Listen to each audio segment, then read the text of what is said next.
आध्यात्मिक चेतना के मेरे मित्रों, आज मैं इस आध्यात्मिक चैनल पर शारीरिक स्वास्थ्य के संबंधी बातें प्रस्तुत करना चाहता हूँ, क्योंकि शरीर माध्यम खल धर्म साधन। स्वस्थ शरीर में ही स्वस्थ मस्तिष्क का विकास होता है और स्वस्थ मस्तिष्क द्वारा ही कोई आध्यात्मिक, धार्मिक, सामाजिक चिंतन किया जा सकता है। इस समय बुखार की विभीषिका से हमारा पूरा प्रदेश जल रहा है। जिसको देखो कहते हैं कि हमारे घर भर को बुखार है, गांव भर को बुखार है, पूरे ऑफिस में बुखार है।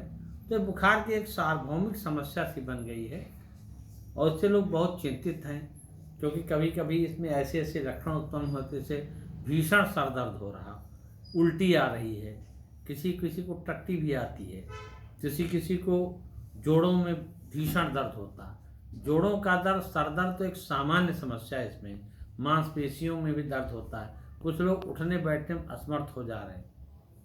एक लड़की को तो मैं जानता हूं जिसका हेपेटाइटिस बी के बिना भी उसको जॉन्डिस हो गई।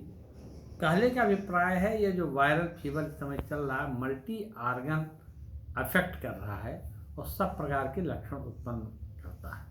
विडंबना का विषय है, सबको डेंगू माना जाता है, जबकि मुश्किल से 5-7% केसेज में डेंगू पॉजिटिव आता है। और उससे भी आश्चर्यजनक है, डेंगू पॉजिटिव है, प्लेटलेट नहीं घटता है। डेंगू निगेटिव है, प्लेटलेट घट जा रहा है। दूसरी समस्या, लोग प्लेटलेट के लिए ज़्यादा परेशान रहते हैं, इलाज के लिए कम, जबकि इसमें डिहाइड्रेशन की समस्या होती है, इंटरनल फ्लूइड लॉस होता है और उसको बनाए रखने की आवश्यकता होती है। इसलिए फ्लूइड दिया जाता है और सारे तरल पदार्थ दिन भर लीजिए। नारियल का पानी है, दूध है, शरबत है, इलेक्ट्रॉल पाउडर है, कॉफ़ी है, चाय है, सारी चीज़ें जो तरल हो अधिकतम मात्रा में ली जाए, जल लिया जाए, तो अपने आप समस्या 4-5 दिन में समाप्त हो जाती है। मरीज का बुखार और सारे लक्षण शनै शनै खत्म हो जाते हैं। आवश्यकतानुसार चिकित्सक से परामर्श लेकर के लाक्षणिक इलाज भी करने की आवश्यकता होती है।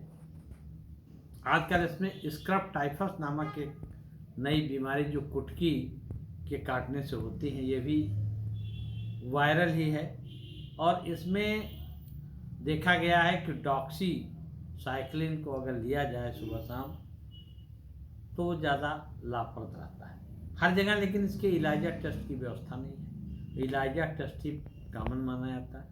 ऐसी परिस्थितियों में मेरे दृष्टिकोण से, जैसे हम पैरास्टामॉल लेते हैं, जैसे हम अन्य दवाएं लेते हैं, तमाम एनाल्जेसिक लेते हैं, एंटीबायोटिक कभी कभी लेते हैं, तो डॉक्सी ले लिया जाए, कोई बुराई नहीं है, जब तक कि negative ELISA for scrub typhus नहीं आ जाता। दूसरी बात है कि अगर कोई बुखार नहीं उतरता है तो उसको बर्फ़ से सिकाई करिए और भी धीरे धीरे उसको किसी भी तरीके से आप बुखार उतारिए, लेकिन परेशान मत होइए। सबसे ज़्यादा समस्या प्लेटलेट की है। ज़रा सी 40,000 हो गया, लोग प्लेटलेट के लिए दौड़ने लगते हैं।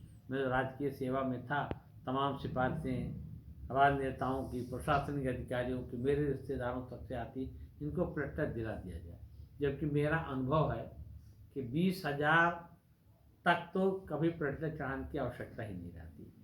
जिसका नियम यही है कि अगर ब्लीडिंग के लक्षण उत्पन्न होते हैं, जैसे कि किसी कहीं अल्सर हो जाए, कहीं से ब्लीडिंग होने लगे, इंटरनल हेमरेज, पेटकियल हेमरेज, कोई ऐसा लक्षण दिखे, तब देना चाहिए प्लेटलेट।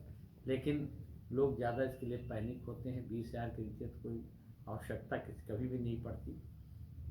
और जब भी हो तो आप प्लेटलेट बहुत ज़्यादा मत चढ़ाएं, क्योंकि मैंने देखा है जिसको प्लेटलेट चढ़ा दिया जाता है उसके प्लेटलेट धीरे धीरे बढ़ते हैं, और अगर प्लेटलेट नहीं दिया गया होता तो 20,000 से फिर 30,000, फिर 50,000, चौथे दिन 90,000 और 5वें दिन ये 1.5 लाख हो जाते हैं।